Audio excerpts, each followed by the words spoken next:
අපේ රටේ මුලින්ම ජීවත් වුණේ පුතේ ආදිවාසීන්.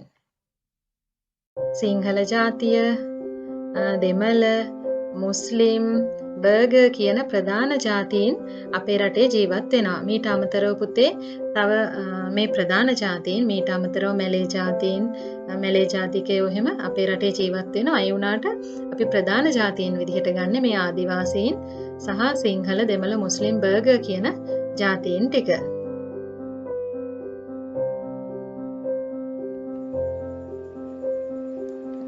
දුවේ පුතේ ඔයාලා දන්නවා මේ අපේ මේ රටේ අපේ මේ ශ්‍රී ලංකාව ඉතාම පුංචි රටක්. ඉතින් ඔයාලා ලෝක ගෝලේ අරගෙන බලලා තියෙනවා ලංකාව කොහෙද තියෙන්නේ කියලා. එතකොට ඔයාලා දැකලා ඇති අනෙක් රටවල් වලට වඩා හරිම පුංචි ශ්‍රී ලංකාව. හැබැයි මේ ශ්‍රී ලංකාව මෙච්චර පුංචි රටක් වුණත් ජාත්‍යන්තරයේ ශ්‍රී ලංකාව හරිම කීර්තිමත් රටක් විදිහට කට්ටිය දැනගෙන තියෙනවා. ඉතින් කොහොමද මේ අපේ පුංචි රට මේ ජාත්‍යන්තරය මෙච්චර හොඳ රටක් කියලා දක්ෂතාවලින් පිරිපුන් අය ඉන්න රටක් කියලා දැනගත්තේ? ඔයාලා දන්නවා ඇති ඒ කියන්නේ අපේ රටේ ඉන්න අයගේ විවිධ දක්ෂතා නිසා තමයි අපේ රට ලෝකයේ කට්ටිය දැනගෙන තියෙන්නේ.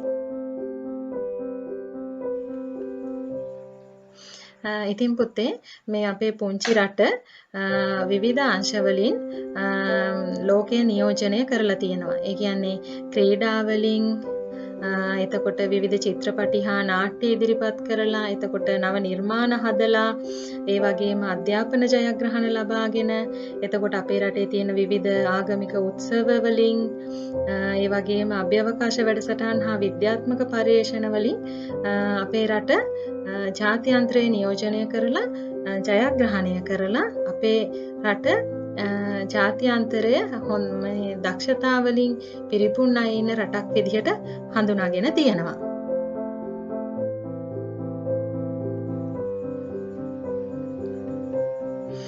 දුවේ පුතේ ඉතින් අපි බලමු ඉස්සෙල්ලාම මේ ක්‍රීඩාංශය නියෝජනය කරලා අපේ රට ජාත්‍යන්තරයට ගෙනියන්න සමත් වුණේ කවුද කියලා. ඉතින් ඉස්සෙල්ලාම ක්‍රීඩාංශයෙන් අපට ඒ කියන්නේ ලෝකයේ පවත්වපු ප්‍රථම ඔලිම්පික් තරඟාවලියේදීම ප්‍රථම ඔලිම්පික් තරඟාවලියට සම්බන්ධ වෙලා ඒකෙන් ජයග්‍රහණයක් ලබා ගන්න ශ්‍රී ලංකාවට පුළුවන් වෙලා තියෙනවා. අපිට ඒ ජයග්‍රහණය ගෙනාව ක්‍රීඩකයා තමයි ඩංකන් වයිට් කියන්නේ.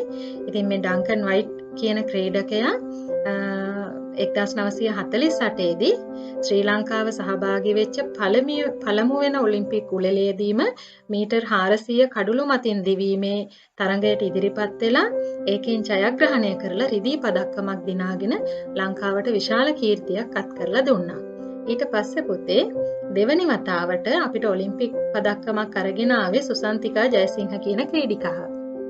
ඉතින් මේ සුසන්තිකා ජයසිංහ කියන ක්‍රීඩිකාව 2000 වසරේදී මීටර් 200 තරඟයට සහභාගී වෙලා මීටර් 200 දිවීමේ තරඟාවලියේදී රිදී පදක්කමක් හිමි කරගත්තා. ඉතින් සුසන්තිකා ජයසිංහ ක්‍රීඩිකාවට මීටර් 200ක් දුවන්න පුංචි තප්පර ගාණක් තමයි ගත වෙලා තිබුණේ. ඉතින් පුතේ මේ සුසන්තිකා ජයසිංහ ක්‍රීඩිකාවගේ දක්ෂතාවය කොච්චරද කිව්වොත් එයා ඒ ජයග්‍රහණය ලැබුවායින් පස්සේ ලෝකයේ කට්ටිය එයාව හැඳින්නුවේ ආසියාවේ කළු වෙළඹ කියන නමින්. ඉතින් සුසන්තිකා ජයසිංහ සහ මේ ඩංකන් වයිට් කියන ක්‍රීඩිකාවෝ දෙන්න අපට ඔලිම්පික් පදක්කමක් ගෙනල්ලා දුන්නා. ඉතින් ඊට පස්සේ පැවති ඔලිම්පික් තරඟාවලි සඳහා අපේ ශ්‍රී ලංකාවේ ක්‍රීඩිකාවෝ සම්බන්ධ වෙලා හිටියා. ඉතින් එයාලා දක්ෂතා රාශියක් එහිදී පෙන්නුවා. අපිට පදක්කමක් ඒ වගේම ඔලිම්පික් පදක්කමක් හිමි කරගන්න නොලැබුණත් එයාලා අවසාන තරඟවලට සහභාගී වෙලා විශේෂ දක්ෂතා දක්වලා තියෙනවා.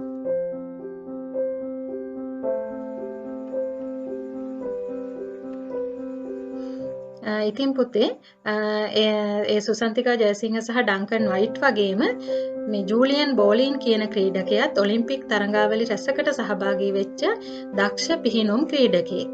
ඉතින් එයාට ඔලිම්පික් පදක්කමක් ලංකාවට ගේන්න බැරි වුණාට ඔලිම්පික් තරඟාවලියේ අවසාන තරඟ සඳහා බොහෝ වාර ගණනක් එයා සම්බන්ධ වෙලා හිටියා. ඉතින් ජූලියන් බෝලින් කියන්නේ ඔලිම්පික් තරඟවලට සහභාගී වෙච්ච පිහිනුම් අංශයෙන් දක්ෂතා දැක්වුව ක්‍රීඩකයෙක්.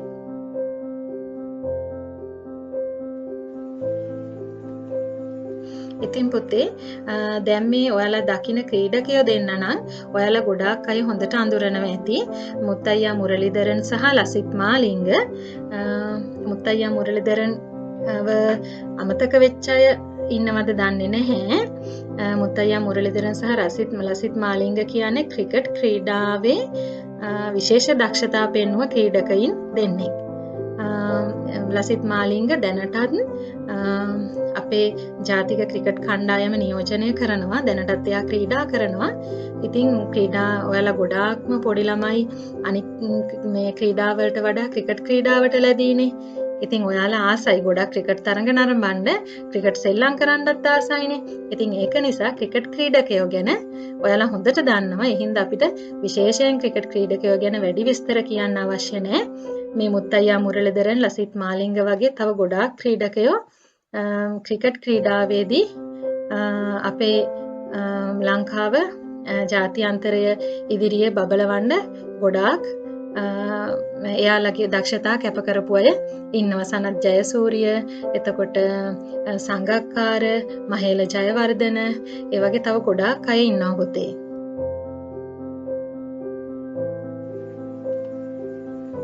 ඉතින් ක්‍රිකට් ක්‍රීඩාව ගැන කතා කරද්දී ඔයාලා පුංචි ඔයාලත් දන්නවා ඇති ශ්‍රී ලංකාව මුළු ලෝකයේම ජනාදරයට පත් කරන්න පුළුවන් වුණා මේ ක්‍රිකට් ක්‍රීඩාවට. ඒ තමයි එයාලා 1996 දී ලෝක කුසලානය, ඒ කියන්නේ එක්දින තරඟාවලි සඳහා පැවති තරඟයේදී එක්දින ලෝක කුසලානයක් ජයග්‍රහණය කරා. ඒ 1996 දී මේකේ නායකත්වයේ දරුවේ අර්ජුන රණතුංග මහතා. ඔයාලා නිතර දැන් රූපවාහිනී වල දකින්න අර්ජුන රණතුංග මහතා. ඉතින් මේකට සම්බන්ධ වුණා ගොඩාක් කට්ටිය. මේ ක්‍රිකට් කණ්ඩායමේ හිටිය ගොඩාක් අය ගොඩක් අය දැන් පුහුණුකරුවෝ විදිහටත් වැඩ කරනවා. ඉතින් පුතේ මේ ක්‍රීඩකයන්ගේ දක්ෂතා නිසා අපට 1996 දී ලෝක කුසලානය එක්දින ලෝක කුසලානයක් දිනා ගන්න හැකියාව ලැබුණා. ඉන් පසුවත් අපේ ක්‍රිකට් කණ්ඩායමේ ක්‍රීඩකයෝ ලෝක කුසලාන ඒ කියන්නේ දැන් ඔයාලා දන්නවනේ එක්දින ක්‍රීඩා තරඟ තියෙනවා 20යි 20 කියලා තියෙනවානේ, ටෙස්ට් තරඟ තියෙනවා. ඉතින් ඒ වගේ මේ ලෝක කුසලාන තරඟාවලි වලට ගොඩාක් ඒවට සම්බන්ධ වෙලා මේ ගොඩාක් විශිෂ්ට ජයග්‍රහණ ලබා ගත්තා. ලෝක කුසලානයක් දිනා ගන්න බැරි වුණත් ඒ හා සමාන ජයග්‍රහණ ලබා ගත්තා. ඒ වගේම ඒ අතරේ අර අපි ඉස්සරින් කිව්වා වගේ අර ලසිත් මාලිංග, මුත්තයියා මුරලිදරන්, මහේල, සනත් ජයසූරිය, සංගක්කාර ඒ වගේ මේ විශිෂ්ට පන්දු යැවීම අතින්, පිතිකරුවන් අතින්, කඩුළු රැකීම අතින් විශිෂ්ට කුසලතා දක්වලා අපේ ලංකාව ලෝකයේ ඉදිරියට ගෙනියන්න යාලා සමත්.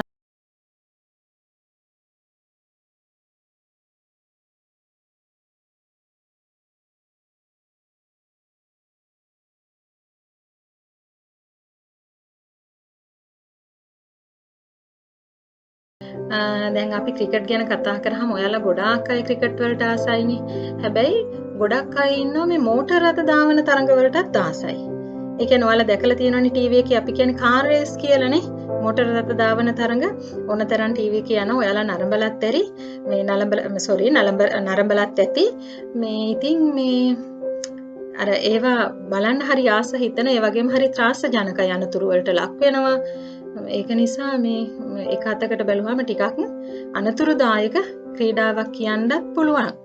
ඉතින් මේ මෝටර් රථ දාවන තරඟවලට සහභාගී වෙලා දැන් මේ වෙනකොටත් ලංකාව නියෝජනය කරමින් මේ තරඟවලට සම්බන්ධ වෙන විශිෂ්ට ක්‍රීඩකයෙක් තමයි ඩිලන්ත මාලගමුව කියන්නේ.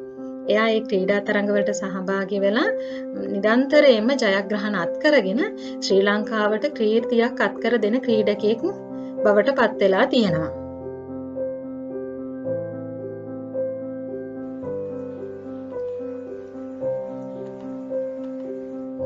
ඉතින් දුවේ පුතේ දැන් අපි බලමු මෑත කාලයේදී ලංකාවට ක්‍රීඩාව අතින් ජයග්‍රහණ ගෙන ඇවිල්ලා ලංකාවේ කීර්තිය වැඩි කරන්න දායක වෙච්ච ක්‍රීඩක ක්‍රීඩිකාවෝ කවුද කියලා. මේ ඔයාලා දකින්නේ විදුෂා ලක්ෂානි කියන ක්‍රීඩිකාව. ඉතින් 2019 ආසියාතික මළල ක්‍රීඩා උළෙලේ තුම්පින්ම ඉසව්වෙන් ලෝකඩ පදක්කමක් දිනාගෙන ලංකාවට කීර්තියක් ගෙන්න මේ විදුෂා ලක්ෂානි ක්‍රීඩිකාව සමත් වුණා. ඒ වගේම පාරමී මාරිස්ටෙලා ක්‍රීඩිකාවත් 2018 තුන්වන ඔලිම්පික් උළෙලේ බාධක දිවීම මීටර් 2000 තරඟයට සම්බන්ධ වෙලා අපේ රටට ලෝකඩ පදක්කමක් අරගෙන ආවා.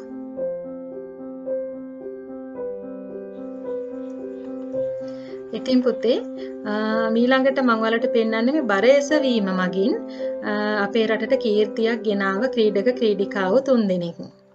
ඒ තමයි ඉන්දික දිසානායක, චතුරාංග ලක්මාල්, එතකොට හංසනී ගෝමස් කියන්නේ බර එසවීම මගින් වාර්තා පිහිටවලා ජයග්‍රහණ ලැබලා පදක්කම් දිනාගෙන අපේ රටට කීර්තියක් ගෙනාව 3 දෙනෙක්.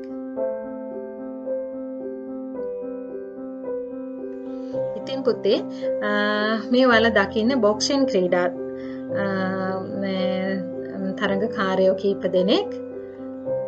ඉතින් මේ බොක්සින් ක්‍රීඩාවේ යෙදුණු මේ ක්‍රීඩක ක්‍රීඩිකාවෝ 3 දෙනාත් අපේ රටට පදක්කම් අරගෙන ඇවිල්ලා තියෙනවා. ඒ තමයි මේ තිවංක රණසිංහ, ඉෂාන් බණ්ඩාර, එතකොට අනුෂා කොඩිතුවක්කු කියන්නේ බොක්සින් ක්‍රීඩාවෙන් ඉදිරියට ගිහිල්ලා අපේ ලංකාවට කීර්තියක් අරන් දුන්න ක්‍රීඩක ක්‍රීඩිකාවෝ. ඉතින් බලන්න පුතේ අපි දැන් කලින් එකෙත් දැක්ක බර ඉසිලීමේ තරඟේ තරඟකරුවෝ දෙන්නෙක් ක්‍රීඩකයෝ දෙන්නෙක් වගේම ක්‍රීඩිකාවකුත් හිටියා. දැන් මේ බොක්සින් ක්‍රීඩාවෙත් ක්‍රීඩකයෝ දෙන්නෙක් වගේම ක්‍රීඩිකාවකුත් ජයග්‍රහණය කරලා තියෙනවා. ඒ කියන්නේ ගැහැණු පිරිමි ભેදයක් නැහැ.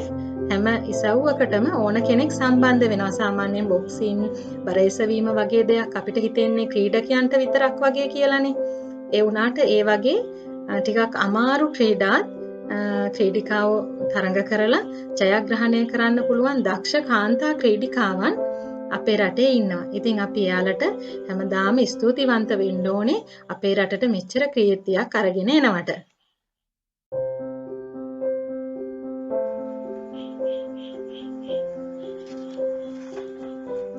ඉතින් පුතේ මේ තවත් ක්‍රීඩිකාවක් ඔයාලා මේ දකින්නේ. එයා තමයි දිල්ෂි කුමාරසිංහ. දිල්ෂි කුමාරසිංහත් ගොඩාක් දක්ෂ ක්‍රීඩිකාවක්. 13 වන ආසියානු ක්‍රීඩා උළෙලේ මීටර් 404 ඉසව්වෙන් රන් පදක්කමක් දිනාගෙන තියෙනවා.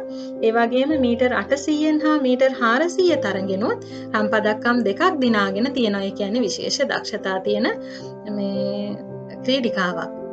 ඉතින් එයාලගේ දක්ෂතා දිනෙන් දින දියුණු වෙන්න කියලා අපි ප්‍රාර්ථනා කරන්න ඕනේ. එයාලා තව තවත් එයාලගේ හැකියාවන් දියුණු කරගෙන ක්‍රීඩාවලට ඉදිරිපත් වෙලා අපේ රටට කීර්තියක් ගෙන එන්න එයාලට ශක්තිය ධෛර්යය ලැබෙන්න කියලා අපි ප්‍රාර්ථනා කරන්න ඕනේ.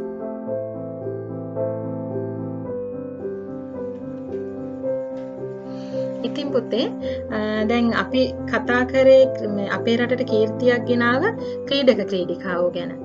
ක්‍රීඩා වංශයෙන් විතරක් නෙවෙයි තවත් විවිධ අංශ වලින් අපේ රට ලෝකයේ ඉදිරියට ගෙනහිල්ලා තියෙනවා කියලා අපි කතා කරා.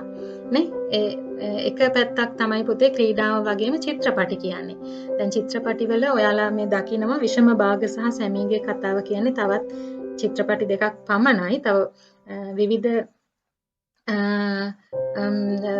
විවිධ සිනමා උළෙලවල් ජාත්‍යන්තර සිනමා උළෙලවල් වලට ඉදිරිපත් වෙලා ඒ සිනමා උළෙලවල් වලින් ඒ කියන්නේ හොඳම චිත්‍රපටිය, හොඳම නළුවා, හොඳම ළමා නිළිය කියන සම්මාන ගොඩාක් අපේ රටේ මේ නළු නිළියෝ ජයග්‍රහණය කරලා තියෙනවා. ඔයාලට මතක ඇති අර වෝටර් චිත්‍රපටියේ රංගපෑවා සරලා කාර්යවසම් කියන දැරිය. එතකොට එයා ලෝකේ හොඳම ළමා නිළියට හිමි සම්මානය ලබා ගත්තා.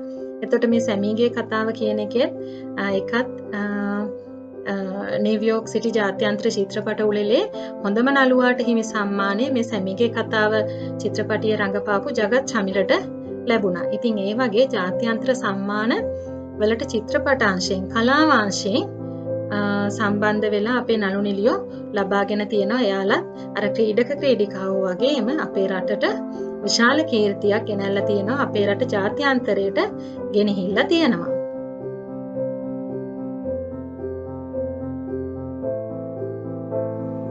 ඉතින් පුතේ මේ දකින්නේ ඔයාලා හොඳටම දන්නවා ඇති දැනගන්නත් ඕනේ මේ තමයි අපේ රටේ මහා සම්පතක් වෙච්ච ආචාර්ය පණ්ඩිත් W.D. අමරදේව ශූරීන් මෙතුමා සංගීතය අතින් අපේ රට ජාත්‍යන්තරයට ගෙනිච්ච විශිෂ්ට කලාකරුවෙක්. ඉතින් එතුමා මේ වෙනකොට අප අතර නැහැ වියෝ වෙලා. නමුත් එතුමා කරපු සේවය මුළු ජාත්‍යන්තරය තුලම සදා අමරණීයයි.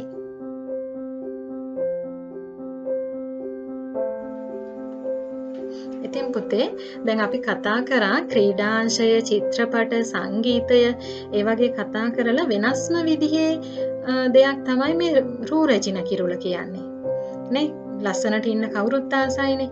ඉතින් ඔන්න ලස්සනම කෙනා තෝරන තරගයක් තමයි මේ රූ රැජින කියන්නේ. ලෝකේ ලස්සනම කාන්තාව. හැබැයි මේ රූ රැජින කිරුළ දිනාගෙන අපේ ලංකාවට කීර්තියක් අරගෙන ඇවිල්ලා තියෙන්නේ කැරොලින් ජූරි කියන මහත්මිය. කැරොලින් ජූරි මහත්මිය. ඉතින් මේ කැරොලින් ජූරි මහත්මිය විවාහක ලෝක රූ රැජින විදිහට තමයි කිරුළු පැලඳුවේ. ලෝකයේ විවාහක ලෝක රූ රැජින බවට එයා කිරුළු පැලඳුවා. ඉතින් බලන්නකෝ දැන් මුළු ලෝකයේම ඉන්න ලස්සනම විවාහක කාන්තාවන් අතරේ ලස්සනම විවාහක රූ රැජින බවට එතුමියපත් වුණා. ඉතින් එතුමිය විශාල කීර්තියක් අපේ රටට අරගෙන ආවා.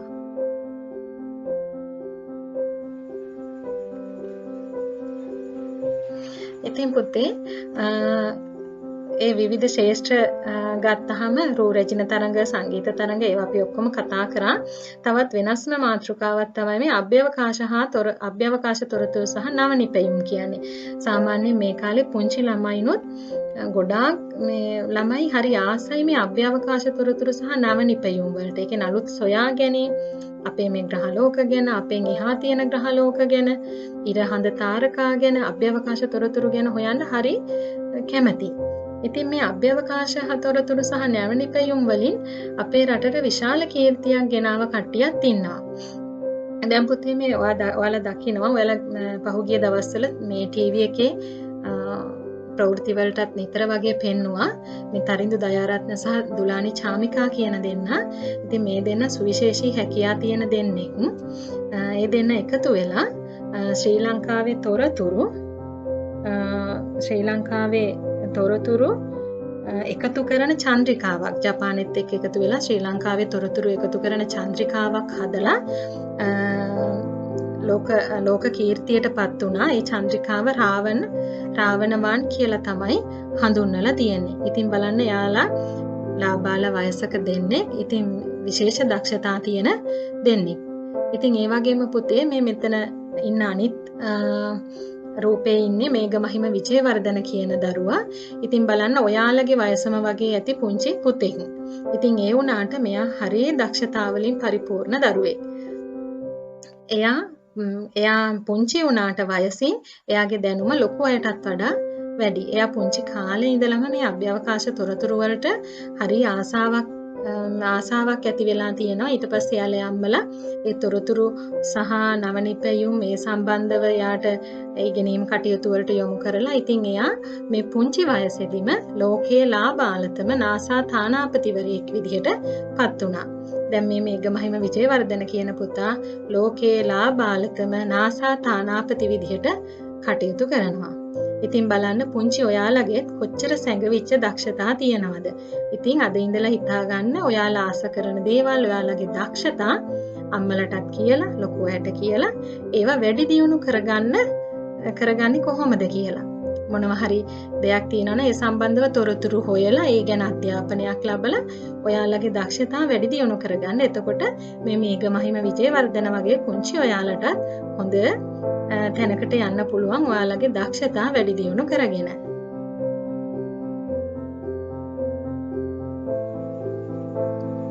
ඉතින් පුතේ මේ අභ්‍යවකාශ තොරතුරු හා නව නිපැයුම් සම්බන්ධව සොයා බලන අපේ රටෙන් පත් වෙලා ඉන්න තා විද්‍යාඥවරයෙක් තමයි සරත් ගුණපාල කියන්නේ. මෙතුමාත් අභ්‍යවකාශ තොරතුරු සහ නව නිපැයුම් සම්බන්ධ පර්යේෂණ කරලා අපේ රට ජාත්‍යන්තර ඉදිරියේ කීර්තියක් ලබා දීමට කටයුතු කරපු විද්‍යාඥවරයෙක්.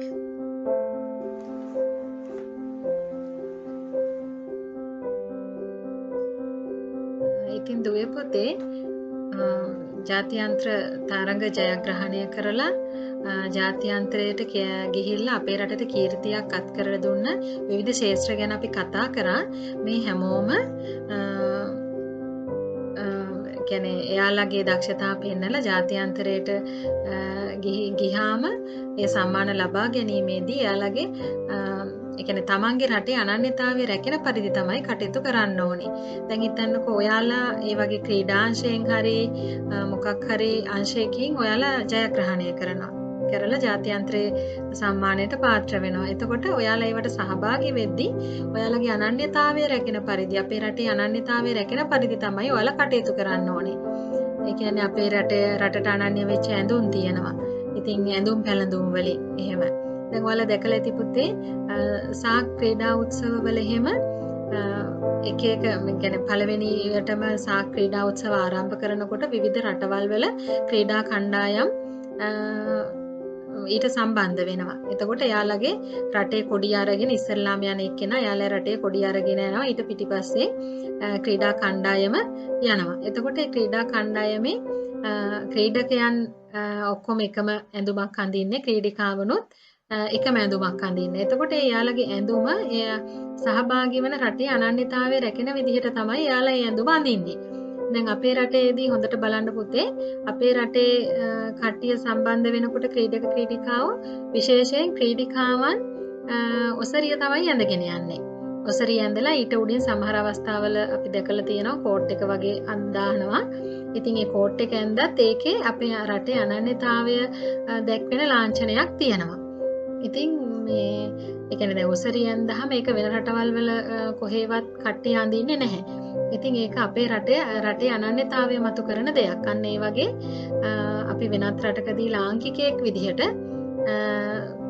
මේ සම්බන්ධ වෙනවා නම් අපි අපේ රටේ අනන්‍යතාවය රැකෙන පරිදි අපේ ඇඳුම් පැළඳුම් වලින් ඒ වගේම අපේ හැසිරෙන විලාසය.